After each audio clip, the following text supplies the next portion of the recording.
Hello guys, welcome back to my channel basics. Title देख के आपको आइडिया आ ही गया होगा कि टॉपिक सीरियस है। Yes, nutrition, body weight and epigenetics in pregnancy. So लड़कियों के लिए ये बहुत ही यूजफुल एंड इम्पॉर्टेंट टॉपिक है। एंड लड़कों से मेरा एक ही रिक्वेस्ट है, आप वीडियो को देखिए, समझिए, आपको कभी ना कभी आपके लाइफ पार्टनर के लिए ये वीडियो यूजफुल होगा। प्रेगनेंसी ये बहुत ही इम्पॉर्टेंट है लड़कियों के लाइफ में। सो सारे एस्पेक्ट्स एक ही वीडियो में कवर करना ये चैलेंजिंग होगा। सो इसीलिए मैं एक सीरीज लॉन्च कर रहा हूँ, उसे nutrition and lifestyle in pregnancy. Yes, so इस सीरीज में मैं बहुत सारे एपिसोड्स कवर करूंगा। उनमें से आज का एपिसोड 1 होगा body weight, nutrition and epigenetics in pregnancy. So series में बने रहिए और वीडियो को एंड तक जरूर देखिएगा।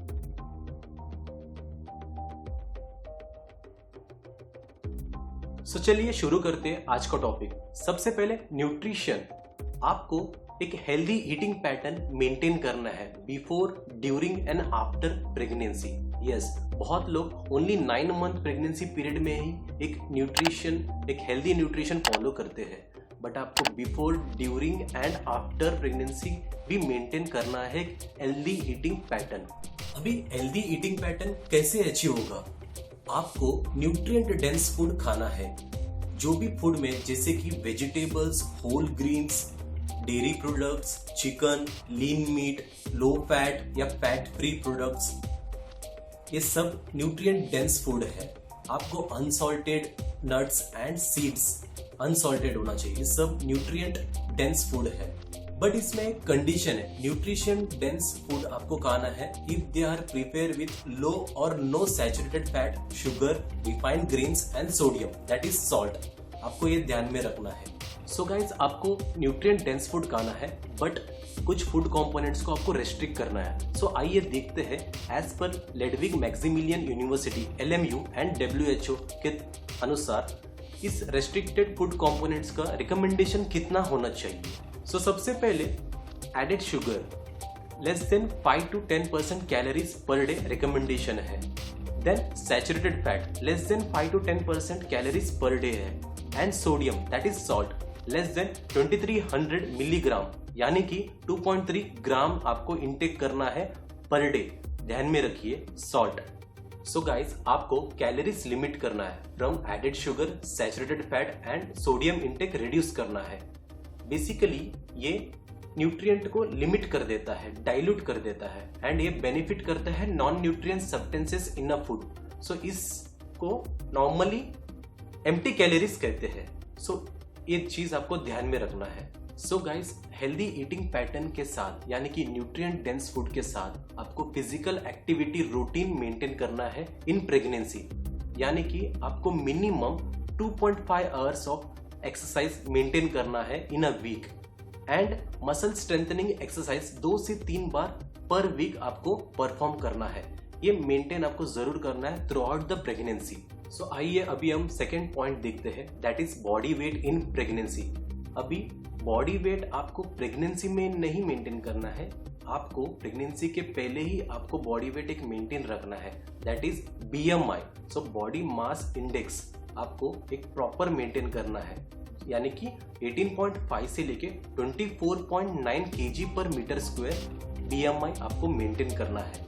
आइए देखते हैं WHO क्या कहता है। सो लेस देन 18.5 kg पर metre square is underweight, and 18.5 से लेके 24.9 kg पर metre square is normal. So more than 25 and less than 29.9 is overweight and more than 30 BMI is obese। सो आपको BMI एक मेंटेन रखना है, नॉर्मल BMI आपको फॉलो करना है।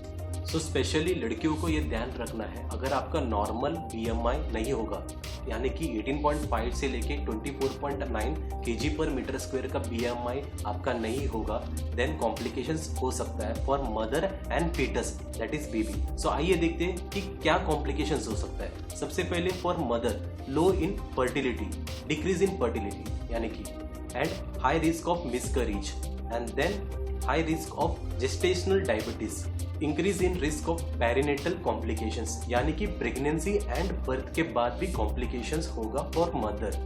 आइए देखते हैं फॉर फीटस कॉम्प्लिकेशंस क्या होगा। Increase in risk of still birth, increase in risk of developmental abnormalities and increase in risk of metabolic abnormalities। So बहुत सारे complications है for mother and fetus। So एक ही मेरा request है, before pregnancy आप एक healthy BMI maintain कीजिए। So आइए हमारा थर्ड पॉइंट देखते हैं, epigenetics in pregnancy। So epigenetics is a key in pregnancy। So science क्या कहता है?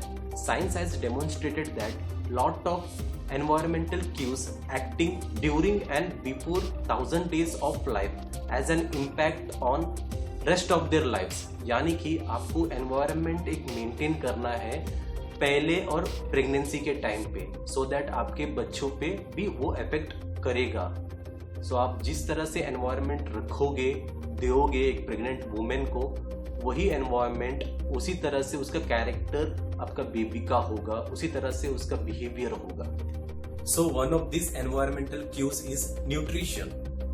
आपको बहुत ही इंपॉर्टेंट पॉइंट बताऊंगा न्यूट्रिशन के बारे में। 40 या 50 साल के बाद भी बॉडी को पता रहता है कि मदर ने क्या खाया था ड्यूरिंग प्रेगनेंसी।